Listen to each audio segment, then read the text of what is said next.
L1 machine on করার পরে প্রথমে এরকম আসবে। এটা আসার পরে এর নিচে যে সেটিংটা আছে, যদি নেট কানেকশন না করা থাকে তাহলে এই সেটিংয়ে গিয়ে টাচ করতে হবে। টাচ করার পরে উপরে যে নেটওয়ার্ক অর ইন্টারনেট আছে এখানে টাচ করতে হবে। করার পরে ইন্টারনেট কানেকশনে যেতে হবে, গিয়ে যার যেটা ওয়াইফাই সেটার সঙ্গে কানেক্ট করতে হবে। কানেক্ট করার পর ব্যাক হয়ে বেরিয়ে আসতে হবে। বেরিয়ে আসার পর যখন এরকম পেজ আসবে তখন পেজটাকে এদিক থেকে এদিকে স্লাইড করতে হবে।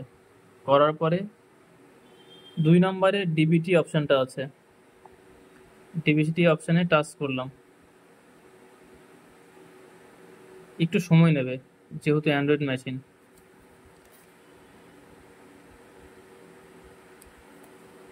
নেক্সট ল্যাঙ্গুয়েজটা সিলেক্ট করতে হবে, ইংলিশ। যার যে ভাষায় সুবিধা হবে সে সেই ভাষায় সিলেক্ট করবে। তারপর নেক্সট করতে হবে।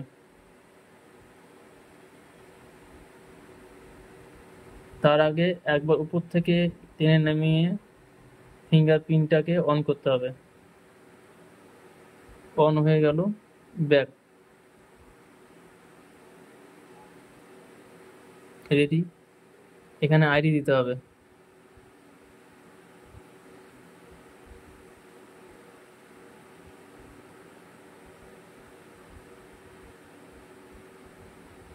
নেক্সট পিন, পিনটা মনে নেই। এরপরে পিন দিলাম। দেওয়ার পরে ফেস অ্যাক্টিভ ইউজার টাচ করতে হবে। এখানে নাম চলে আসবে যার নামে মেশিনটা এন্ট্রি করা আছে বা রেজিস্ট্রেশন করা আছে। সেখানে গিয়ে যার যে নাম সে নামে টাচ করতে হবে। করার পরে লগ ইন, অ্যাকসেপ্ট। এখানে আঙুলটা টাচ করতে হবে, কয়েক সেকেন্ড ধরে রাখতে হবে।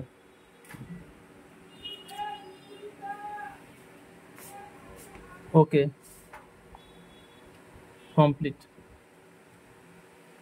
এইভাবে পুনরায় আগে যেভাবে আমরা মেশিনে মাল রিসিভ করতাম, acknowledgement receive, sale of fertiliser, cancel sale, অনেক সময় ভুল করে আমরা বেশি সেল দিয়ে ফেলি, সেটাকে ক্যান্সেল করা যাবে এই ক্যান্সেল সেলের মাধ্যমে, বা একনলেজমেন্টও ক্যান্সেল করা যায়।